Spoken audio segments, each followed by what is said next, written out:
from the Digital Media Center on the campus of Southern Oregon University in Ashland, Oregon. This is Ramping Up Your English, an educational program for intermediate level English language learners. Here's your host for Ramping Up Your English, John Letts.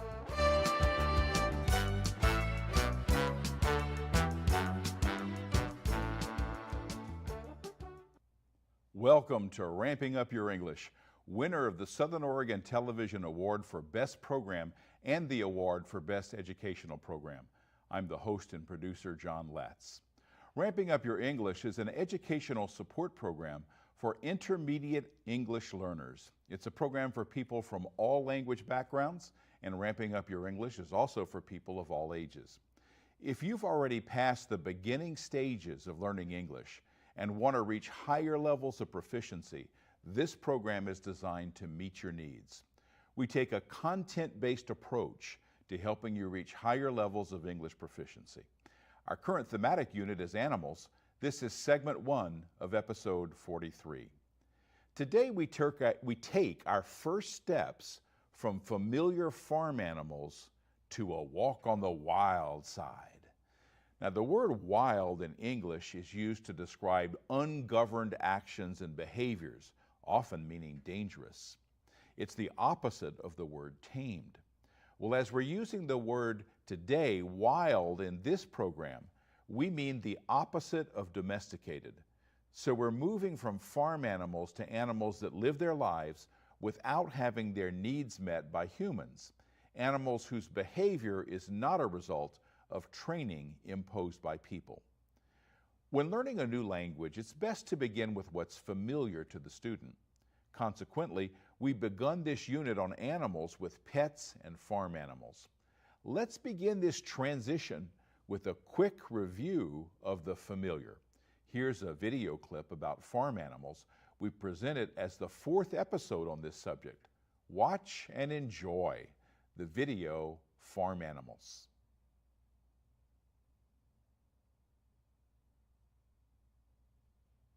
Welcome back to the farm. This is Farm Animals Part 2. You'll remember that old MacDonald had a farm, and on that farm, he had some ducks. Well, he also had some geese. Now, in English, we have some special words for these big birds. One of them is called a goose, but a group of them are called geese. The male is called a goose, but the female is called a gander. A group of geese is called a gaggle. There are no babies in this gaggle, but if there were, they would be called goslings. These domesticated geese are biologically no different from the wild geese, only in their behavior.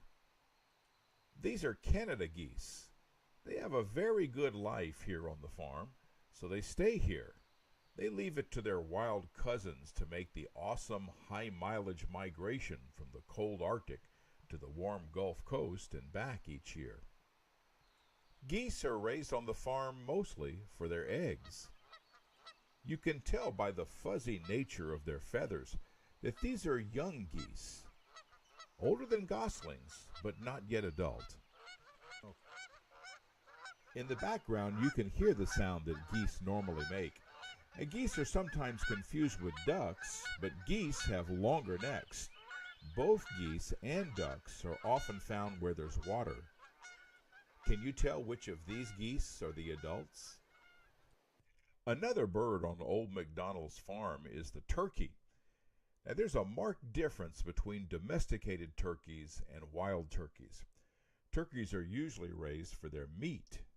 As food, turkeys are very popular in the United States at Thanksgiving and at Christmas. Turkeys grow to be very large birds, so one turkey can usually feed the whole crowd that gathers around the table for these holidays.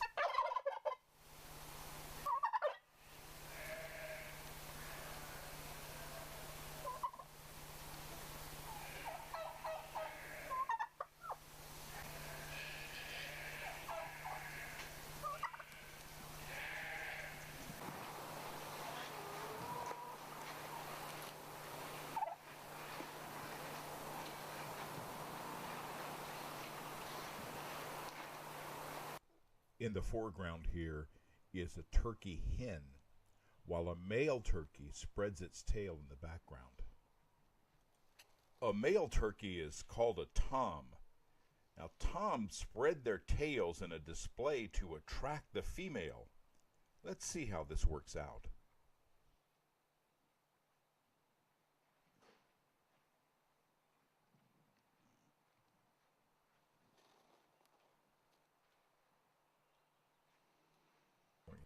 The tom is certainly doing his best, but the hen seems more interested in being on the other side of the fence than in mating with this flamboyant Romeo.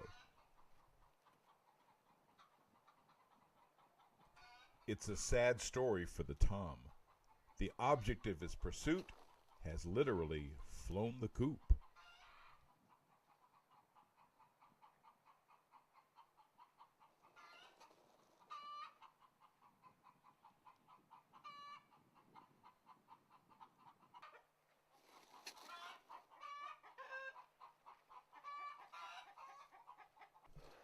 Not every farmer tends honeybees on the farm, but that's what's going on this farm. The smoke from this device calms down members of the hive, allowing the beekeeper access to the teeming hive.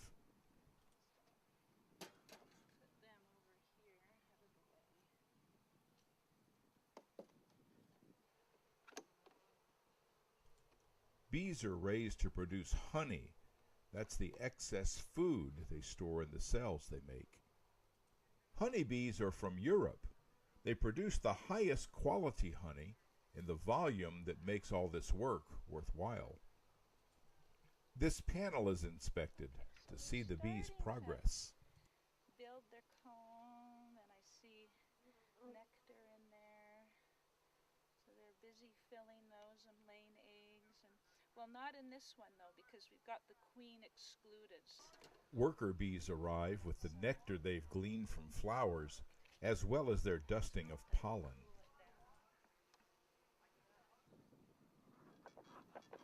Hey, mellow out. Mellow. While honeybees are domesticated, like these, some hives are wild.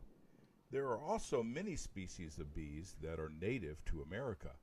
All of them provide a critical function of pollinating crops and other plants. Let's see what this one looks like. Yeah,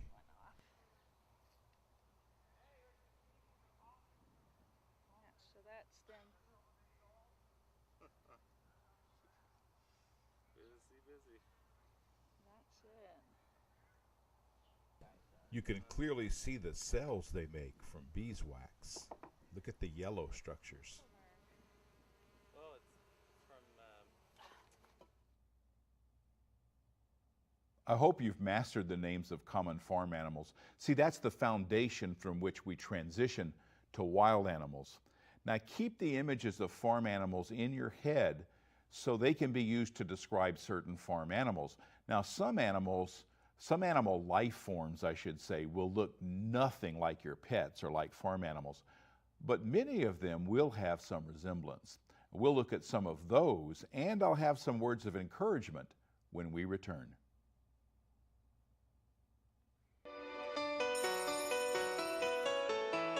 Organization that's doing big-time restoration of forests and stream banks.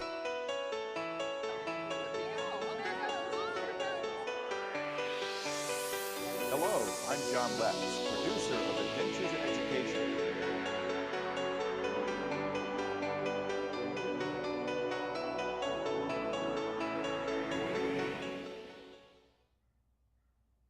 Welcome back to Ramping Up Your English.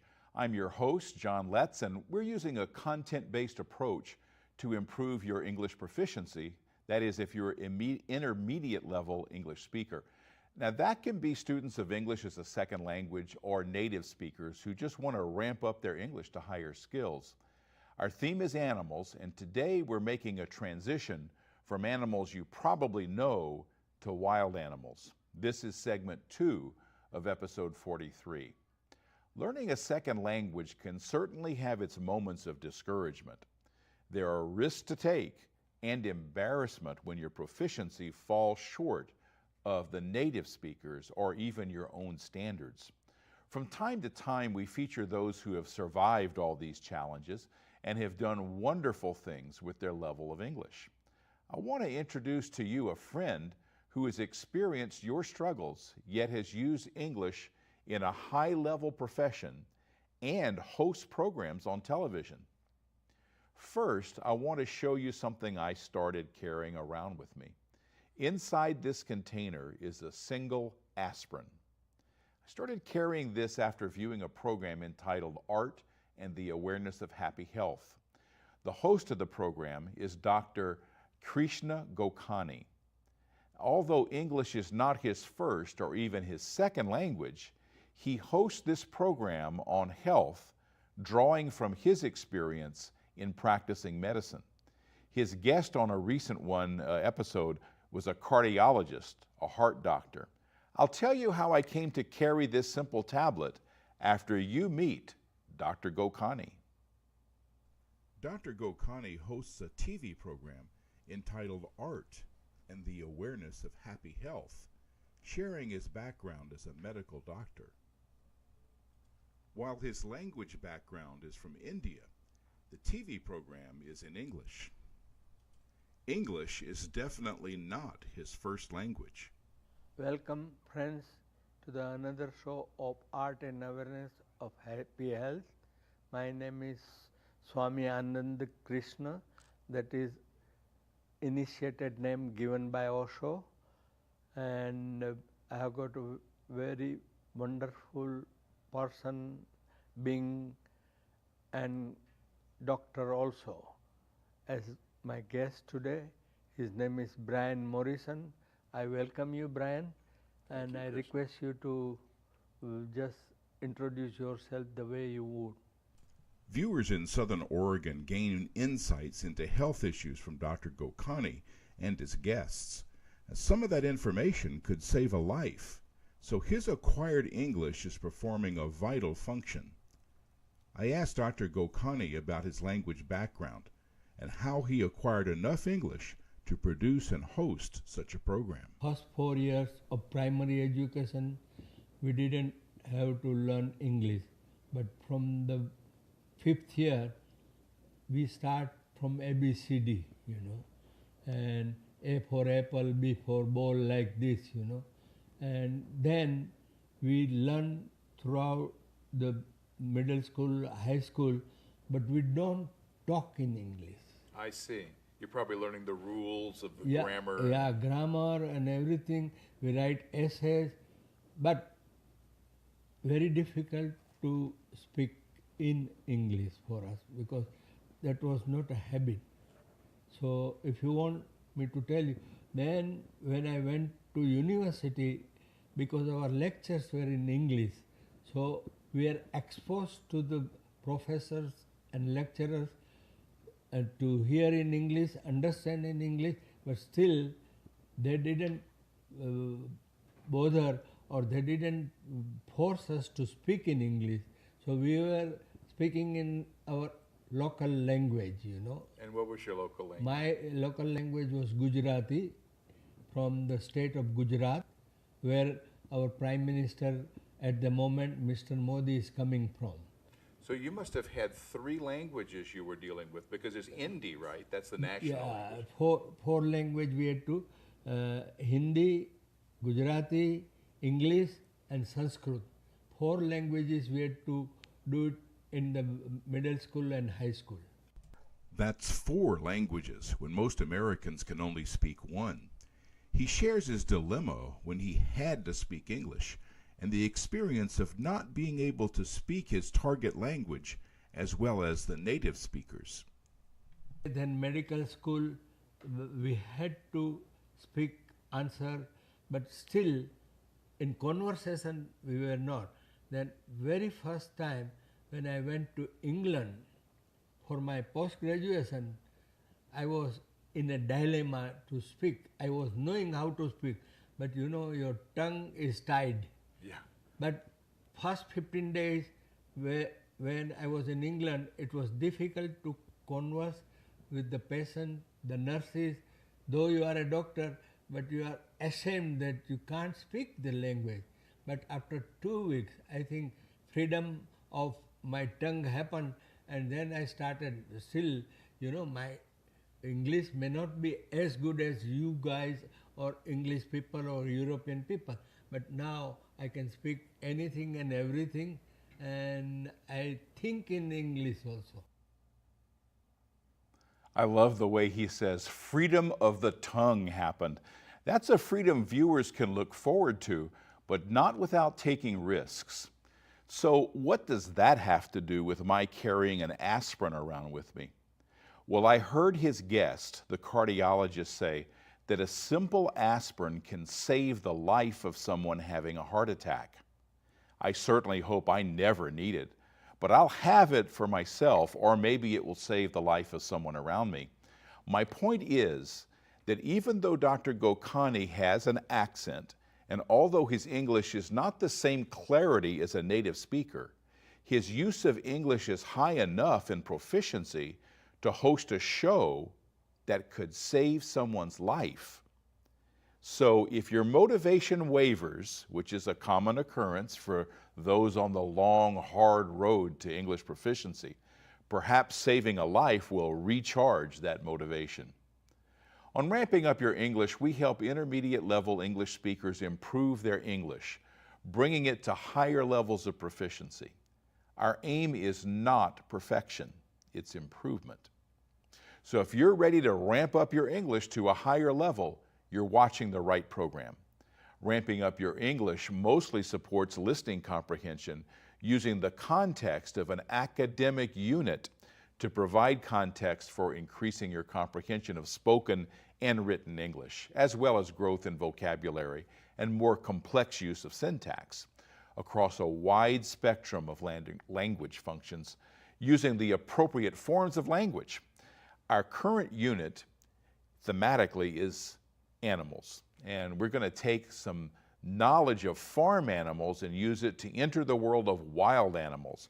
We'll begin those steps right after this. Is it true that ramping up your English is going to the dogs? Brandy. Yes, it is. And cats, horses, rabbits, geese, jaguars, and more. Join us in our new unit on animals. Ramping Up Your English is for intermediate English learners from all language backgrounds and all ages. We take a content-based approach to helping you reach higher levels of English proficiency. Our new thematic unit is Animals. This science unit helps viewers advance in language functions that will stretch their English skills and learn a few things from dogs as well. Openness, trust, faithfulness, loyalty, playfulness, and more. The qualities that we as humans really do need to learn and to have in our lives on a daily basis because they deliver such beautiful rewards. Ramping Up Your English can be seen on the Ashland Home Network on channels 15 and 115. It's on channel 182 on Charter Cable in the rest of Southern Oregon. Join us for better English and a grand time with animals. Welcome back to Ramping Up Your English. You're watching segment 3 of episode 43. This program is for intermediate level English learners from all language backgrounds and of all ages. The English learners I'm most familiar with are those from Spanish-speaking backgrounds. Now here are some of the farm animals with Spanish words for some of the meanings. So let's go over some of these. The first one is pig, is el puerco. Cow, la vaca. Bull, el toro. So you can see on your screen how they've lined up the English and the Spanish words. The next card, number 2, says goat, el chivo. Duck, el pato. And sheep, la oveja. And then the third card has chicken, pollo. Hen, la gallina. And rooster, el gallo. Now you can make your own cards like these using your native language.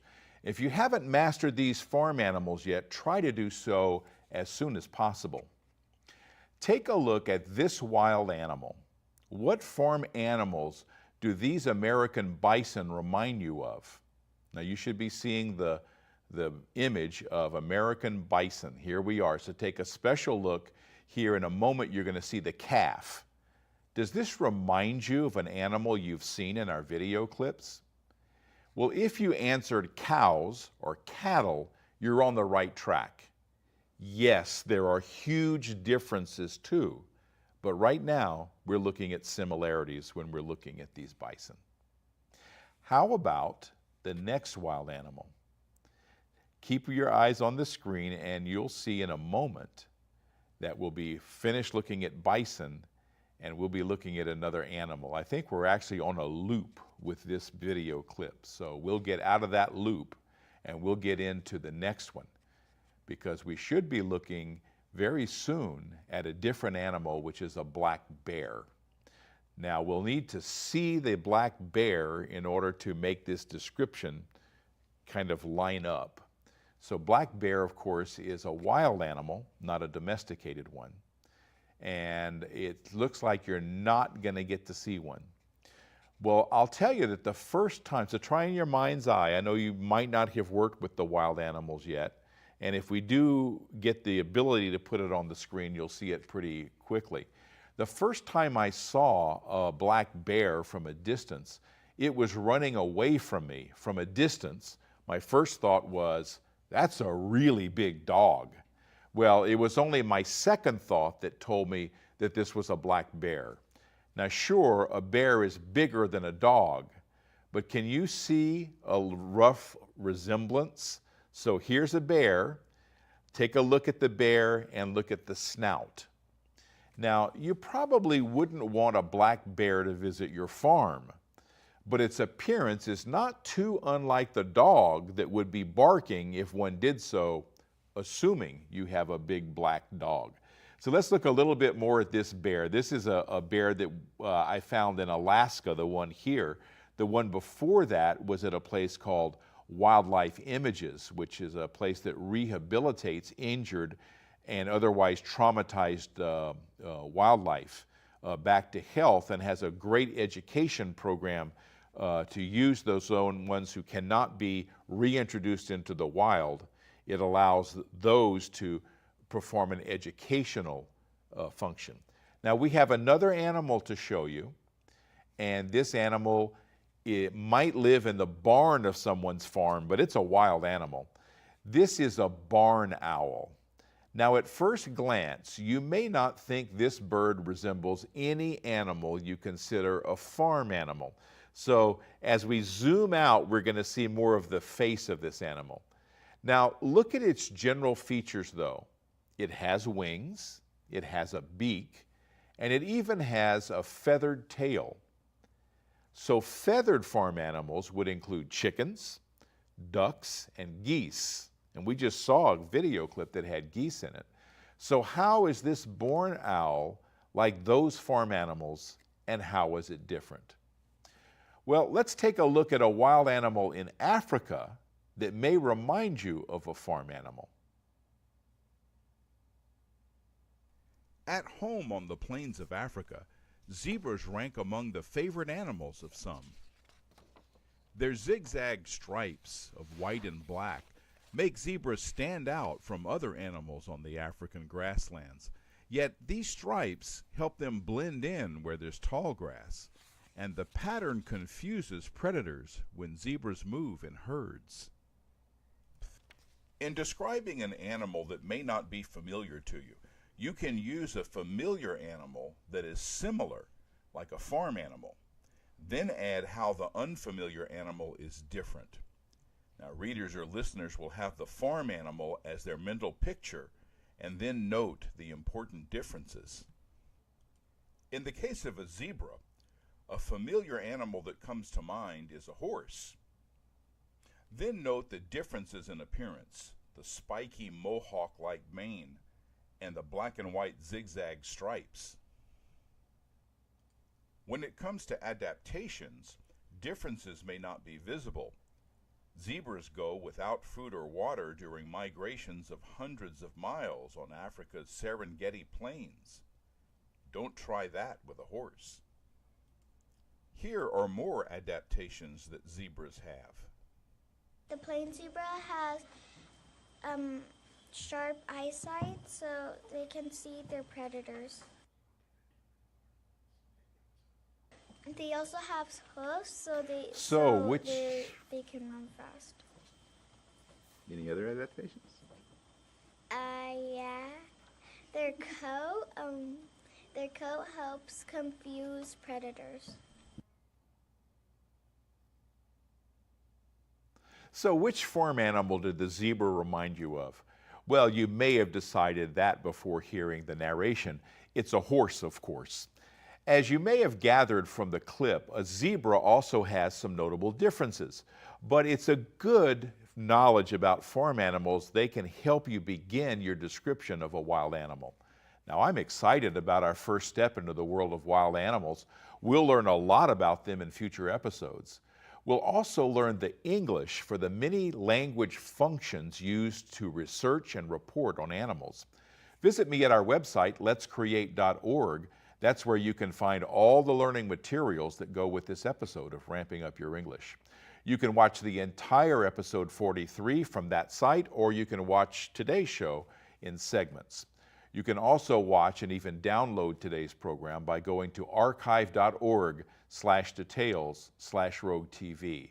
Click on the name of this program, Ramping Up Your English, or on my name, John Letts.